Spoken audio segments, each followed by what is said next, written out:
Prifti 69 vjeçar ngacmon seksualisht një të mitur gjatë rrëfimit, po i bëja një ritual pastrimi.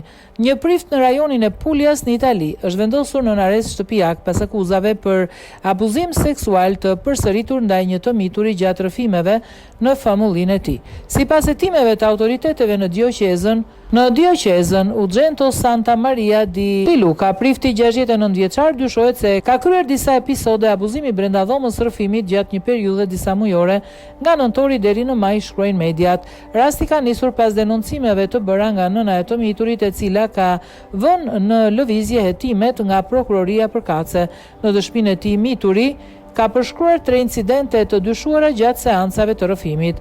Gjatë seancave paraprake, prifti ka mohuar akuzat duke deklaruar pafajësi dhe duke pretenduar se kontaktet me të riun ishin pjesë e një rituali pastrimi të kërkuar nga veti mituri, i cili sipas ti besonte se ishte i pushtuar nga forcat e errta. Arrestimi i tij u ekzekutua ditët e fundit me vendim të gjyqtarit hetues në Lecce me kërkesë të prokurorisë, ndërsa hetimet për rastin vijojnë.